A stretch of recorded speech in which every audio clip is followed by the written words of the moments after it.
Good afternoon. I'm Graham. This is Kimberly, Ben, Patrick, and Nick. And our project is the Simple Extensible Assessment Toolkit, or SEAT. The problem we're trying to solve is our client, which is a school district, is looking for a custom test-taking application that fulfills a really specific set of needs that they have. They need it to be lightweight and easy to use. They need it to be customizable for a variety of subjects of tests, and they need to be able to handle a variety of question formats for those tests. They've looked at the Blackboard, Moodle, typical learning management software that's out there and have not found anything that suits their needs. It's either too cumbersome to use, too expensive, or lacking features that they're really looking for. So our solution to their problem is SEAT. It's a web interface for teachers to be able to create tests, have their students take those tests, and grade those tests when they're done. Some of the specific key features are automatic grading of multiple choice true false and matching type questions, which is pretty standard in this space. But we also want to be able to use essay short answer questions interwoven into the same tests and have those be able to be manually graded later.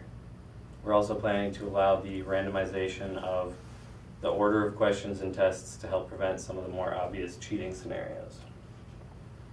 Quick overview of the roles and responsibilities of the people in this project. Patrick is the point of contact. He is in charge of application security, deployment, and design and implementation of the front end. Nick is working on the front end with him as well as on the back end. Ben is helping with the back end and is our web services specialist. Kimberly's working on database design, data management tools, and I'm helping with both of those things as well as being the task manager for the project. The software development methodology that we're using for this project is Open Kanban. We chose to go with that because it's really flexible, and our primary need is visualization because it really helps with workflow and communication, and we feel like as students that some of the other methodologies have certain constraints that are kind of limiting to student schedules. For that project, we're going to use Trello as our Kanban board because it's free and it's easy to use and it's popular and people are familiar with using it on this project. We're also going to augment that with weekly status and planning meetings to make sure that everybody's communicating on the same page. And Kimberly is going to tell you more about the technologies we're using. So we had to make a couple of decisions when we were designing how we're going to create the software. So we decided to use Python as our primary language because our client wanted something that their staff could support later, and Python also can be hosted on multiple platforms. We're using Django as our backend framework because it's easy to use, the security features that it has built in, and it has long-term support. The database will be in Microsoft SQL 2008 because that's what the client was wanting, and the software will be hosted on Microsoft IIS. We will be using Jenkins as our open continuous integration in conjunction with Git as the version control. Alright, so here's a diagram of the overall architecture of the application. I won't dwell on it too terribly long, but you can see that basically the three primary user groups, the student, the instructor, and the admins interfacing with their respective UIs, which then are going to interface directly with the web services, which are going to act as an interface with all logic and functionality in the application. And you can kind of see that talking to the database. So it's pretty straightforward.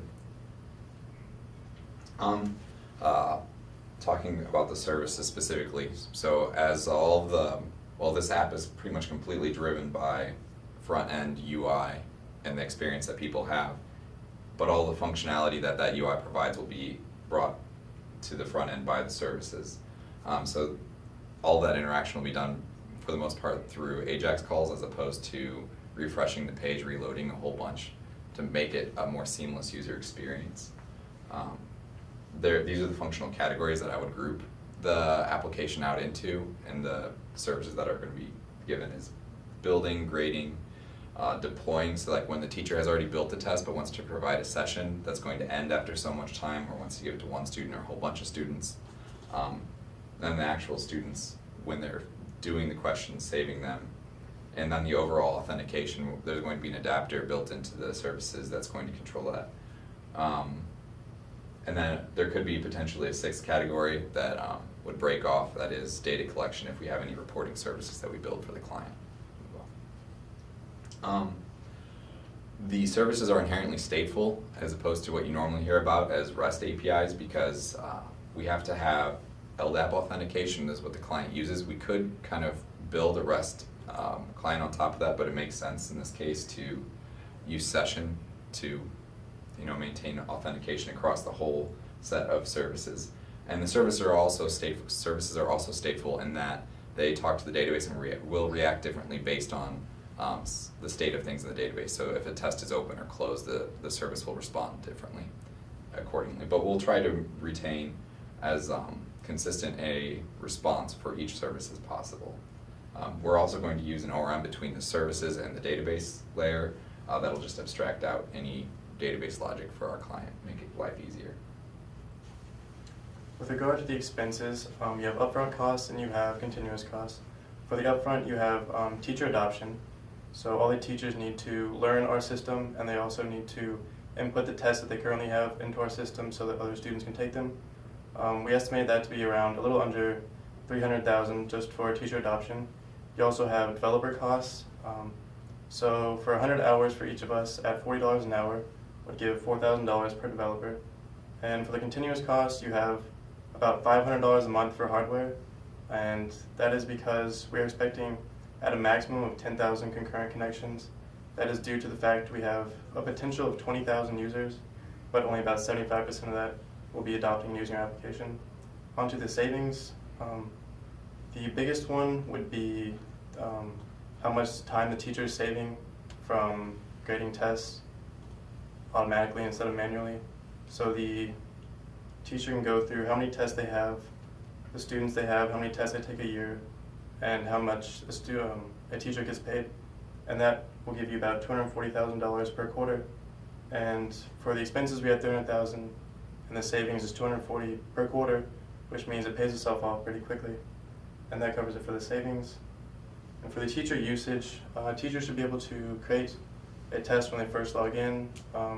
Once they've created one, they can also clone from other teachers.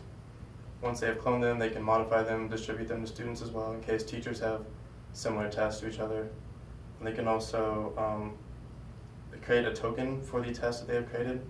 This allows the student to access the test.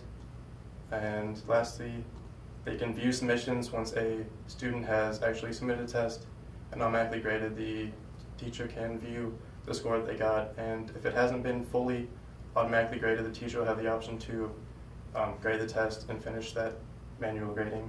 And the student usage is much simpler than the teacher one. They simply log in, enter the test key, and they'll be able to take the test one question at a time and submit it at the very end. And hopefully they'll be able to see the actual result that they got for what was automatically graded. And after the teacher manually grades it, they can also see the result for that as well. Onto the mock-ups. This is what the teacher will see when they're creating a test. This teacher is currently halfway through a true-false question creating, and they already have one question up there. The next mock-up is what you would see when viewing a course. This teacher has 4 tests created so far. You can see 3 of them have submissions, 1 of them does not have any submissions yet. And the last mock-up is a look at a single test and the submissions for it. So we have 3 submissions so far. 2 of them are completely graded, and the third one the teacher has the option to finish grading. That's it. So when we were designing the database, we wanted to make sure that we had the ability to have dynamic tests. So we designed it so that the tests, the number of questions and answers are all an unlimited for the database, so it can grow as much as the client needs it to. We also do not need authentication in our database because of LDAP, and we will be connecting with the client's LDAP in that. In addition, we'll be storing the overall tests of each student and the student's answers so the teacher can go back individually in case they would like to see the test. So when we were researching the industry standards and creating an e-learning software, SCORM was really the only one out there that we found. SCORM is a guideline for programmers to create e-learning software, but leaves the implementation for the programmers to figure out. So some of the selling points for SCORM is that it can integrate easily with a lot of the learning management systems out there, but not all of them. Another great thing about SCORM is that it is easy to combine multiple different softwares that are all SCORM compliant together into one environment if the client would like to do that. However, there are some pretty big disadvantages that we found. There are limited types of questions. So for example, SCORM only supports multiple choice and true-false questions, which is not all of the needs that our client is looking for. Also, SCORM relies on the client side to store answers in the cache until the full test is submitted and complete, and this is unreliable and unsecure. Finally, SCORM takes up a lot of bandwidth when just downloading one page, and that is that's not very good when we have 30 students trying to take one test at the same time. And lastly, the server storage space is greatly used when SCORM is in effect. So our client is hoping to go from creating tests in a Word document to our software. So SCORM compliance is not a requirement for them. So we've chosen not to be SCORM compliant because we think that the quality of our software would be degraded if we chose to do so. Security. So this is a kind of important subject.